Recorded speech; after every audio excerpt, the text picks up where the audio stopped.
જય શ્રી કૃષ્ણ મિત્રો, એવું કહેવાય છે કે કોઈ પણ વ્યક્તિની વ્યક્તિગત સફળતા તેના 20% પ્રયત્નોમાં જ રહેલી છે. હું છું પ્રોફેસર પુનિત પટેલ અને હવે તમે જોઈ રહ્યા છો પુસ્તકની વાતો આપણી માતૃભાષામાં. આજે હું જે પુસ્તકની વાત તમારી સાથે કરવાનો છું તે પુસ્તકનું નામ છે the 80-20 principles, the secret to achieving more with less by Richard coach.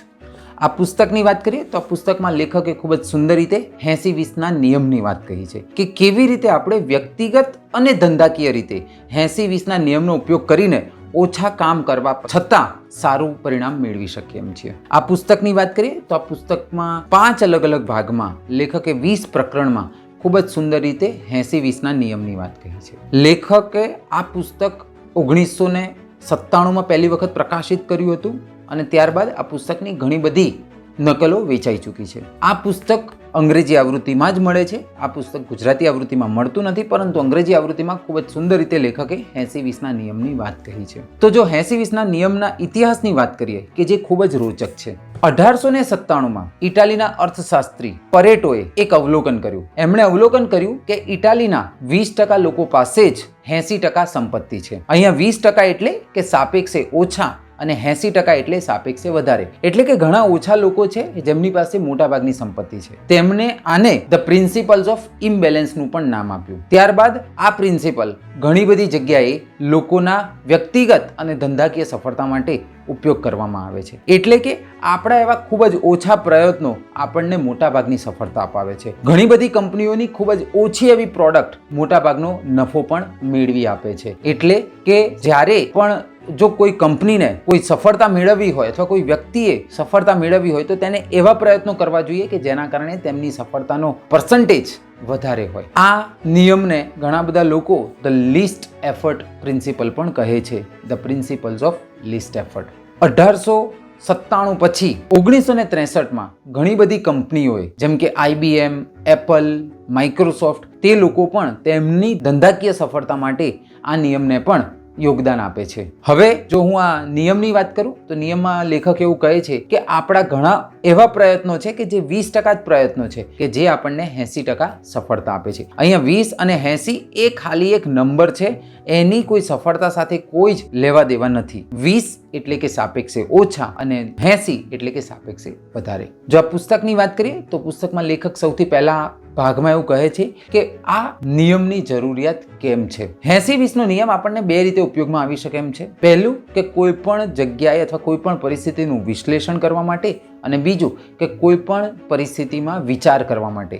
જો આપણે વિશ્લેષણ અને વિચાર કરવામાં 80-20ના નિયમનો ઉપયોગ કરીએ તો આપણને ખૂબ જ સારી રીતે પરિણામ મળી શકે એમ છે. જો બીજા ભાગ છે, બીજા ભાગમાં લેખક એવું કહે છે કે ધંધાકીય સફળતામાં આ 80-20નો નિયમ કેવી રીતે કામમાં આવે છે. લેખકે ખૂબ જ સુંદર રીતે 80-20ના નિયમની ધંધાકીય સફળતા સાથે કનેક્શન બતાવ્યું છે, એટલે કે રિલેશન છે, એટલે કે સંબંધ બતાવ્યો છે. પરંતુ અહીંયા હું જે વાત કરીશ તે છે ડિસિઝન મેકિંગ, કે કેવી રીતે આપણે 80-20ના નિયમનો ઉપયોગ કરીને આપણે સારામાં સારું નિર્ણય લઈ શકીએ. તો તેમાં લેખક 5 સ્ટેજ ફોર્મ્યુલાની વાત કહે છે. જેમાંનું પહેલું સ્ટેજ છે એ છે કે બધા જ નિર્ણયો એ મહત્વના હોતા નથી. બીજું લેખક એવું કહે છે કે ઘણી બધી વખત પહેલી વખત લેવામાં આવતો નિર્ણય પણ કદાચ મહત્વપૂર્ણ નિર્ણય હોઈ શકે એમ છે. ત્રીજું સ્ટેજ છે કે 80% આપણું એનાલિસિસ એ આપણને 20% સમયનું યોગદાન સમજાવે છે. જે ચોથું છે કે જો તમે કોઈ નિર્ણય લો છો અને જો તે નિર્ણય યોગ્ય નથી તો તરત જ તે નિર્ણય પર કામ કરવાનું બંધ કરી દો. અને પાંચમું છે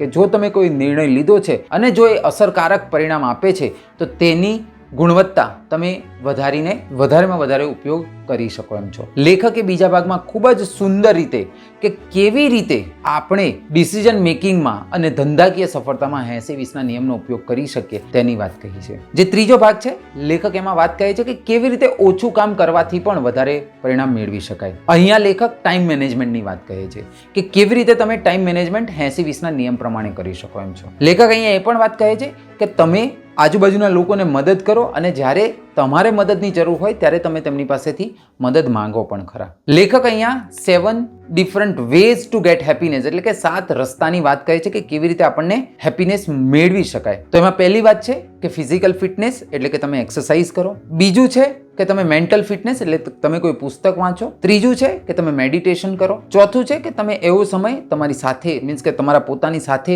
વ્યતીત કરો. પાંચમું છે કે તમે હંમેશા એવા લોકો સાથે રહો કે જે હંમેશા સારી અને પોઝિટિવ વાતો કહે છે, સકારાત્મક વાતો કરે છે. છઠ્ઠું છે કે તમે તમારા નાના મોટા સફળતા માટે પોતાની જાતને એપ્રિશિએટ કરો. અને સાતમું છે કે તમે તમારા સક્સેસ માટે તમારી જાતને આભાર વ્યક્ત કરો. આ ભાગમાં લેખક ખૂબ જ સુંદર રીતે કેવી રીતે ઓછું કામ કરવાથી પણ વધારે સારું પરિણામ મેળવી શકાય તેની વાત કહે છે. જે ચોથો ભાગ છે તેમાં લેખક વાત કહે છે કે આ 80-20ના નિયમનો આપણે ભવિષ્યમાં કેવી રીતે ઉપયોગ કરી શકીએ. અને પાંચમા ભાગમાં લેખક ખૂબ જ સુંદર રીતે 80-20ના નિયમને ખૂબ જ સારી રીતે સમજાવે છે કે કેવી રીતે આપણે વર્તમાનમાં અને ભવિષ્યમાં તેનો ઉપયોગ કરી શકીએ એમ છીએ. જો આ 80-20ના નિયમની વાત કહીએ તો 80-20નો નિયમ આપણને વ્યક્તિગત સફળતા મેળવવા માટે ખૂબ જ જરૂરી છે. આપણા 80% સક્સેસ એટલે કે આપણી 80% સફળતા એ 20% પ્રયત્નોમાં રહેલી છે. જેમ કે વાત કહીએ કે આપણા મોબાઈલના ડિક્શનરીમાં એટલે કે આપણી મોબાઈલની ડિરેક્ટરીમાં ઘણા બધા કોન્ટેક્ટ છે, પરંતુ તેમાંના 20% કોન્ટેક્ટ આપણને 80% કામમાં આવે છે. આપણું ટાઈમ મેનેજમેન્ટ, આપણું સ્કિલ મેનેજમેન્ટ, આપણું એજ્યુકેશન, આપણા રિલેશન્સ, આપણું રોજિંદી કાર્ય પ્રણાલી, આ બધી જ વસ્તુમાં 80-20નો નિયમ ખૂબ જ સુંદર રીતે કામ કરે છે. એટલા માટે જ હું કહું છું કે સમય અને પૈસાનું પુસ્તકમાં કરેલું રોકાણ તે હંમેશા સર્વશ્રેષ્ઠ વળતર આપે છે. હવે દર સોમવારે મારા સોશિયલ મીડિયા હેન્ડલ્સ ઉપર વધુ એક પુસ્તકની વાત આપણી માતૃભાષામાં. જય જય ગરવી ગુજરાત, જય હિન્દ.